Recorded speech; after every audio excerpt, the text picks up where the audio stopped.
You probably heard that you need to hire A players, but the problem is no one tells you how to do that. So I'll walk you through a repeatable, time-saving system to get the best candidates on board and avoid costly bad hires. Hiring is a process. The idea behind the hiring system is that it is a process that is repeatable. It shouldn't be made up every single time. And if you're doing the old school, just pick 3 resumes, interview them, and get the best one, that's a process. And it's so easy that people don't think of it as a process, but it's bad process. So this is that process that most people use and is bad. It goes source, interview, onboard, unhappy. And we'll look at why. So you source candidates, you put up a job description, you say what the role is. It's like, we're hiring a customer service person. Requirements are blank. Then you take the top 3 resumes that you get, you interview them, you pick the best, and then you onboard them saying, well, here's your desk, you're a support person, great. And usually this candidate, which might have interviewed well, so this person might have interviewed very well, they might have impressed you in some way, but they don't live up to expectations. And very often you just kind of get this B or C player and you just go with it because your experience hiring is pretty negative. You keep on getting these candidates that aren't really that good and they don't perform that well. So what you're ending up with is a mediocre organization. And so we want to solve this, and we solve it with process that you're going to get right now. This is the A player hiring process. It is a different one because there's extra steps, and those extra steps do take more time. But the result of that time that you take is an acceleration of the business because you have such better people in the business. So let's look at that. So first it is source, filter, pre-screen, interview, then onboard. So let's go through each one of those. So first is the source of the candidates. Where are you getting them and who are they and what are their attributes? So you first need a way of presenting the job description to attract the right candidates and repel the wrong ones, because we don't even want to be talking to the ones that are a bad fit. So the earlier we can screen them out in the sourcing, the better. And all of these steps I'm going to go into detail later, so don't worry about this. At this point, you're just getting the high level. Next is to filter. And we're going to make it intentionally hard for people to get through. So again, the bad fit, the lazy ones, the ones that don't really want to be there or aren't going to be a really motivated employee, they're not even going to get through. Then you're going to pre-screen. So before you are even spending any live time talking to someone, you're going to pre-screen them and then interview. At this point, now you've had enough gates to make sure that the bad fits aren't getting through, that the best ones are percolating to the top. Now you can do an interview process. And we're going to go over 2 kinds of interview processes that you can use. One is a behavioral interview, and the other one is a simulation interview. Again, details are coming.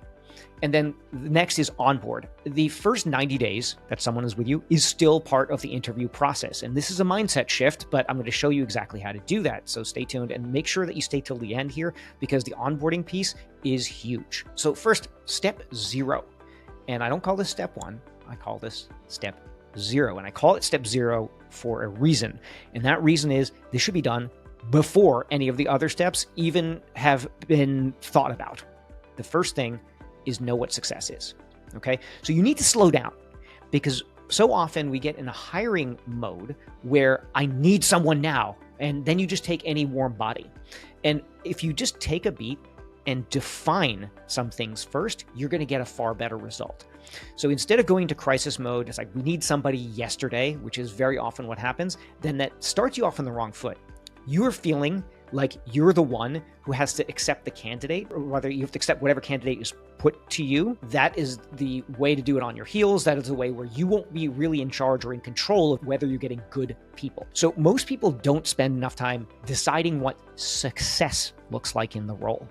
And that's where they get tripped up. They think they need, and I'm going to pick on customer support here, they think they need a customer support person, but they haven't really thought further than that. Maybe it's because they've got too many inbound customer inquiries and they just need that person now. Maybe somebody quit. They just need that now.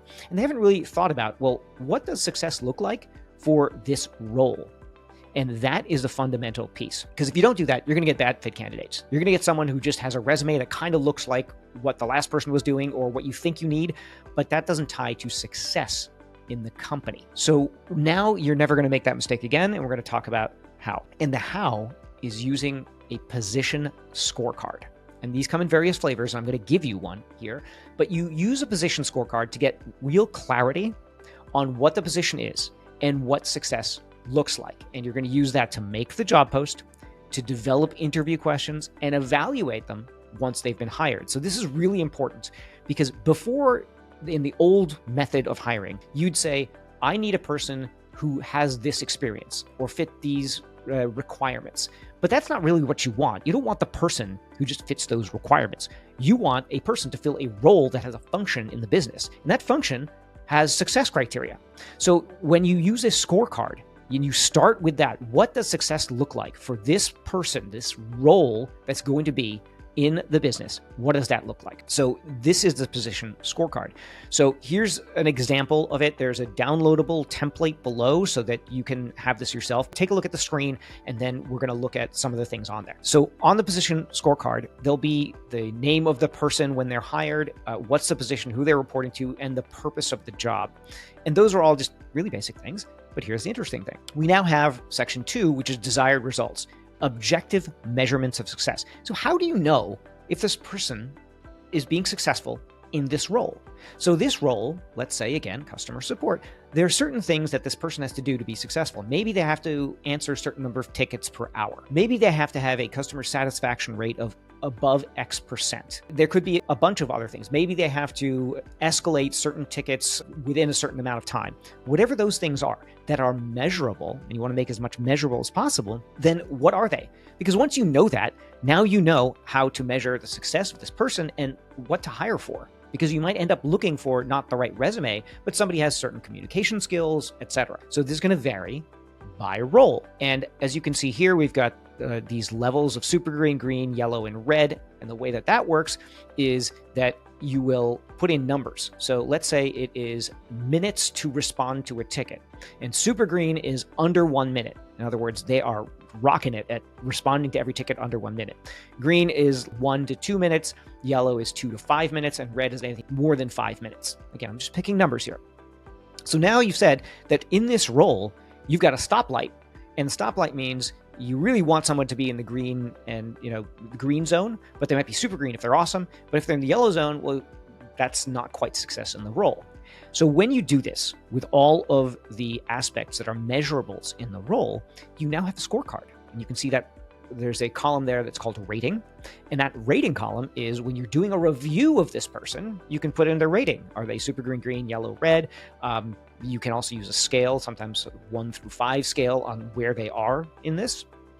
So with that, you now have an objective system of knowing if this person is successful. And if you want to get my 25 years of hiring knowledge condensed in 49 minutes of pure value, you can watch that video right here.